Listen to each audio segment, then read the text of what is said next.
Khatodara police દ્વારા duplicate cement પધરાવવાનું કારસ્તાન ઝડપાયું છે। પોલીસે 410 જેટલી બોરી કબજે કરી છે। નામાંકિત કંપનીના નામે ડુપ્લિકેટ સિમેન્ટનું વેચાણ કરવામાં આવતું હતું। સિમેન્ટ વેચાણ કરનાર 2 લોકો વિરુદ્ધ ગુનો દાખલ કરવામાં આવ્યો છે। પોલીસે 1.43 લાખની હલકી કક્ષાના સિમેન્ટનો જથ્થો કબજે કર્યો છે।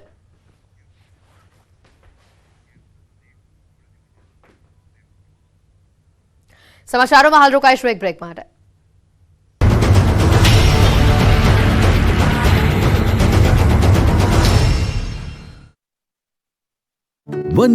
અમદાવાદના વસ્ત્રાલ વિસ્તારમાં તંત્રે મેગા ડિમોલિશન કર્યું। વસ્ત્રાલના મહાદેવનગરમાં 80 ફૂટનો રોડ બનાવવા માટે તંત્રએ તવાઈ બોલાવી। રોડને નડતરરૂપ દબાણો હટાવવા માટે તંત્રની ટીમ જેસીબી લઈને પહોંચી હતી।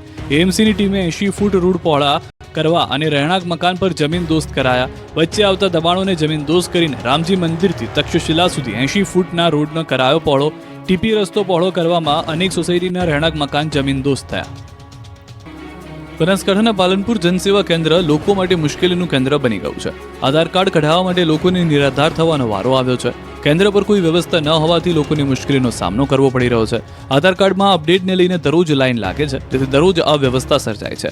લોકોને ધર્મના ધક્કા થાય છે, એટલે હવે કેન્દ્ર પર ટોકન આપવાની શરૂઆત કરી છે। ત્યારે શુક્રવારે સવારે આધાર માટેના ટોકન વિતરણ સમયે રીતસરની પડાપડી થઈ। ટોકન લેવા જાણે લૂંટફાટ થતી હોય તેવા દ્રશ્યો જોવા મળ્યા। કેન્દ્ર પર અવ્યવસ્થા ઊભી થતા હલ્લાબોલ કર્યો।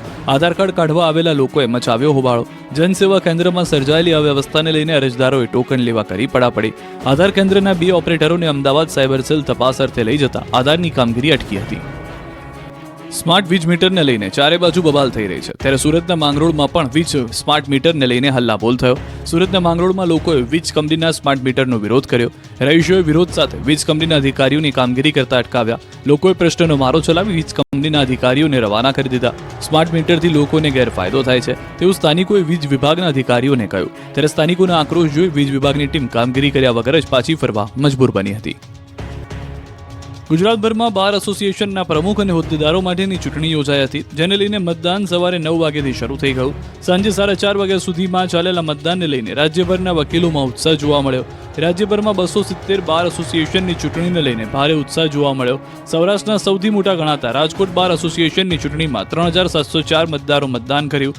અહીં પ્રમુખ પદ માટે ત્રિપાંખીયો જંગ જામ્યો, તો સુરતમાં પ્રમુખ પદ માટે ઉદય પટેલ અને બ્રિજેશ પટેલ વચ્ચે કટોકટીનો જંગ થયો। સુરતમાં નોંધાયેલા 4978 મતદારોમાં ખાસ્સા ઉત્સાહ જોવા મળ્યો। 4978 6 હોદ્દેદારો અને 11 કારોબારી સભ્યોનું ભાવિ નક્કી કરશે। સુરત ડિસ્ટ્રિક્ટ જજની મનાઈ હોવા છતાં પણ કોર્ટ કેમ્પસમાં બેનરો જોવા મળતા વિવાદ થવાની શક્યતા સેવાઈ રહી છે।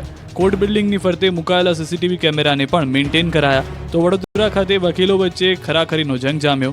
18 બેઠકો પર 43 ઉમેદવારો વચ્ચે કાંટાની ટક્કર જોવા મળી। 3845 મતદારોએ મતદાન કર્યું, તો સાબરકાંઠા જિલ્લા બાર એસોસિએશનના 5 હોદ્દા માટે 12 ઉમેદવાર મેદાને છે। રાજ્યમાં હાલ કડકડતી ઠંડી પડી રહી છે। કાતલ ટાઢના કારણે લોકો ઠૂંઠવાઈ ગયા છે। મોટાભાગના શહેરોમાં ઠંડીનો પારો ગગડીને 12 ડિગ્રી નીચે પહોંચી ગયો છે। ઠંડીની સાથે બર્ફીલા પવનથી લોકો ફફડી ગયા છે। રાજ્યમાં નલિયામાં સૌથી ઓછું 6.4 ડિગ્રી તાપમાન નોંધાયું, તો રાજકોટમાં 9.5 ડિગ્રી, થરાદમાં 10.1 ડિગ્રી, ભુજમાં 10.2 ડિગ્રી, નર્મદામાં 10.4 ડિગ્રી, રાધનપુરમાં 10.5 ડિગ્રી, હિંમતનગરમાં 11 ડિગ્રી, દાહોદમાં 11.2 ડિગ્રી, ગાંધીનગરમાં 11.5 ડિગ્રી, વલસાડમાં 11.9 ડિગ્રી, અમરેલીમાં 12.6 ડિગ્રી, અમદાવાદમાં 13.4 ડિગ્રી અને વડોદરામાં 14.6 ડિગ્રી તાપમાન નોંધાયું છે। જોકે રાહતની વાત એ છે કે હવે ઠંડીમાં ઉત્તરોત્તર ઘટાડો થશે। રાજ્યના લોકોને ઠંડીના પ્રકોપથી રાહત મળશે। હવામાન વિભાગની આગાહી મુજબ આગામી 5 દિવસ ઠંડીમાં ઘટાડો રહેશે। પવનની દિશા બદલાતા હવે ઠંડી ઘટશે। જોકે સૌરાષ્ટ્ર કચ્છ છૂટવાવા માટે રહેજો તૈયાર। રાજકોટ, પોરબંદર અને કચ્છમાં કોલ્ડ વેવની શક્યતા। સામાન્ય કરતાં 4.5 ડિગ્રી ઘટાડો થતા કોલ્ડ વેવની આગાહી। હાલ ઉત્તરથી ઉત્તર પૂર્વ તરફ પવન ફૂંકાતા આગામી 24 કલાક કોલ્ડ વેવની આગાહી કરી છે। જોકે આગામી 5 દિવસ તાપમાનમાં વધારો થવાની શક્યતા છે। મહેસાણા જિલ્લાના ઊંઝા તાલુકાના ખેડૂતો તીખા તમતમતા મરચાની ખેતીથી બન્યા સમૃદ્ધ। આ વર્ષે લીલા મરચાના સારા ભાવ મળતા ખેડૂતો ખુશખુશાલ જોવા મળ્યા। ગત વર્ષ કરતાં ખેડૂતોને લીલા મરચાના બમણા ભાવ મળી રહ્યા છે। ગત વર્ષે 20 કિલો મરચાના ભાવ 500 થી 550 રૂપિયા હતા, જ્યારે આ વર્ષે 800 થી 1000 રૂપિયા ભાવ માર્કેટમાં બોલાઈ રહ્યા છે। મરચાના સારા ભાવને કારણે ઊંઝાના વિશોળ ગામમાં ખેડૂતોએ 150 વીઘામાં મરચાનું વાવેતર કર્યું। ખેડૂતોએ કહ્યું, અમારા ગામના ખેડૂતો 2 પ્રકારના મરચાનું વાવેતર કરે છે। દેશી અને હાઇબ્રિડ મરચાનું વાવેતર કરવામાં આવે છે, જેમાં હાઇબ્રિડ મરચા તીખા અને વધુ સમય સુધી ટકી રહે છે, જ્યારે દેશી મરચાનો ભાવ શિયાળામાં વધુ જોવા મળે છે। વિશોળના મરચા આજુબાજુ માર્કેટયાર્ડ, સિદ્ધપુર, વિસનગર, મહેસાણા સહિત અન્ય રાજ્યોમાં મોકલવામાં આવે છે। આ વર્ષે વિશોળ ગામના ખેડૂતો વીઘે 4 લાખ રૂપિયા કમાય તેવી આશા વ્યક્ત કરી રહ્યા છે। રાજ્યભરના યાર્ડમાં ગરીબોની ગણાતી કસ્તુરીના ઢગલા થવા લાગ્યા છે. ખાસ કરીને ગોંડલ અને મહુવા યાર્ડમાં દિવસની 3 લાખની ગુણીની ચિક્કાર આવકથી યાર્ડ છલોછલ થઈ ગયું છે. યાર્ડમાં નવી આગ બંધ કરવાની ફરજ પડી છે. સામે બમ્પર આવક થતા ડુંગળીના ભાવમાં 50% સુધીનો કડાકો આવતા ખેડૂતોની હાલત કફોડી થઈ ગઈ છે. મહુવામાં માર્કેટિંગ યાર્ડની વાત કરીએ તો છેલ્લા 3-4 દિવસથી લાલ ડુંગળીની 2 રેકોર્ડ બ્રેક આવક થઈ છે. એપીએમસીમાં ₹3.20 લાખ કટ્ટા ડુંગળીની આવક થઈ છે, જેમાં 2.40 લાખ કટ્ટા લાલ ડુંગળીની આવક, જ્યારે 80,000 કટ્ટા સફેદ ડુંગળીની આવક થઈ છે. આવક વધતા ડુંગળીના ભાવ ઘટ્યા છે. છેલ્લા 8 દિવસમાં 20 કિલોએ અંદાજિત ₹400 ભાવ ઘટ્યા છે, જ્યારે માર્કેટમાં વધારે ડુંગળીની આવકના કારણે ડુંગળીના ભાવ હાલ ₹200 થી ₹300 લાલ ડુંગળીના થયા છે, જ્યારે સફેદના ₹300 થી ₹350 ભાવ ઘટ્યા છે. ડુંગળીના ભાવ ઘટતા ખેડૂતોની હાલત કફોડી છે, ત્યારે ડુંગળીની નિકાસ જકાત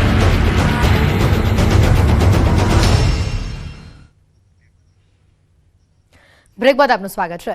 આગળ વાત કરીએ, પાટણથી સમાચાર આવી રહ્યા છે. એચએનજીયુ ખાતે દારૂ મહેફિલ કાંડ મામલે ભૂખ હડતાલ સમયે ધારાસભ્ય કિરીટ પટેલ સહિત તેમના સમર્થકોનું પોલીસ સાથે ઘર્ષણ સામે આવ્યું. અને આ ઘર્ષણ મુદ્દે 2 ડિવિઝન પોલીસ મથકે 14 લોકોની નામજોગ ફરિયાદ નોંધાઈ, જેમાં અગાઉ 10 થી વધુ એનએસયુઆઈ અને કોંગ્રેસ કાર્યકરોના જામીન મંજૂર થયા હતા. જોકે ધારાસભ્ય કિરીટ પટેલ, પૂર્વ ધારાસભ્ય ચંદનજી ઠાકોર પોલીસ પકડથી દૂર છે, ત્યારે ધારાસભ્ય કિરીટ પટેલ સહિત અન્ય આરોપીઓના આગોતરા જામીન અંગે આજે સુનાવણી હતી, પરંતુ કોર્ટમાં મુખ્ય સરકારી વકીલ હાજર ન હોવાના કારણે હવે સુનાવણી 23 ડિસેમ્બરે હાથ ધરાશે. પાટણના ધારાસભ્ય, સિદ્ધપુરના ભૂતપૂર્વ ધારાસભ્ય અને બીજા આરોપીઓ સામે જે પોલીસે એફઆઈઆર દાખલ કરી છે, એ એફઆઈઆરમાં ધરપકડ એમની ન થાય એ બાબતે એક આગોતરા જામીન અરજીની સુનાવણી હતી. એ સુનાવણીની માં સરકારી વકીલ તરફથી કોઈ મુખ્ય સરકારી વકીલની ગેરહાજરી તથા ઇન્વેસ્ટિગેશન ઓફિસરનું જે સોગંદનામું જે મેન્ડેટરી છે એ સોગંદનામું રજૂ થયેલ ન હોવાથી હવે પછીની મુદત 23 તારીખે રાખી છે. બોલો, ટીમ દબાણ હટાવવા ગઈ અને દેશી દારૂનો જથ્થો મળી આવ્યો. વડવા તલાવડીમાંથી મહાનગરપાલિકાની ટીમ દબાણ હટાવવા ગઈ અને દેશી દારૂનો જથ્થો મળી આવ્યો. તલાવડી વિસ્તારમાં થયેલા ગેરકાયદેસર દબાણો હટાવવા ગયેલી મહાનગરપાલિકાની ટીમ દબાણ હટાવવા જતા દેશી દારૂની પોટલીઓનો જથ્થો મળ્યો. ટીમ દ્વારા પોલીસે જાણ કરાતા દેશી દારૂનો જથ્થો જપ્ત કરી વધુ તપાસ હાથ ધરવામાં આવી.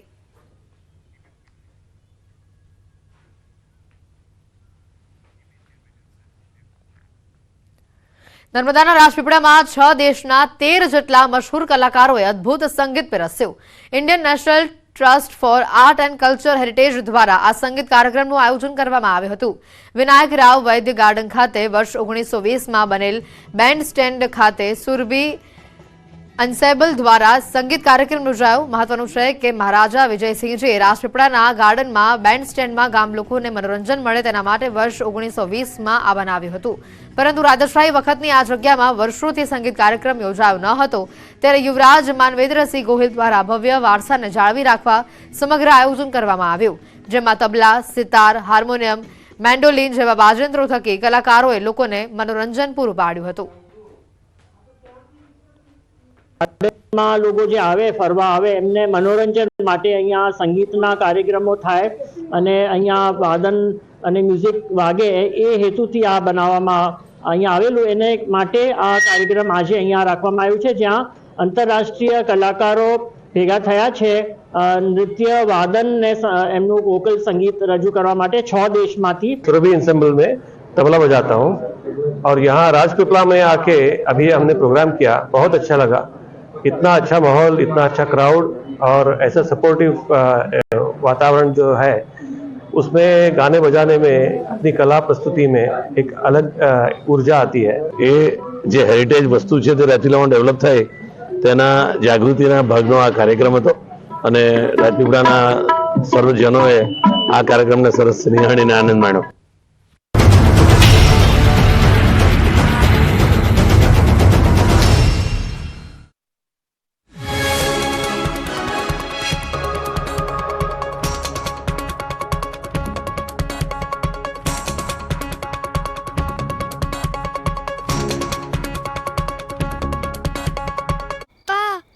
અમદાવાદના વસ્ત્રાલ વિસ્તારમાં તંત્રએ મેગા ડિમોલિશન કર્યું. વસ્ત્રાલના મહાદેવનગરમાં 80 ફૂટનો રોડ બનાવવા માટે તંત્રએ તવાઈ બોલાવી રોડ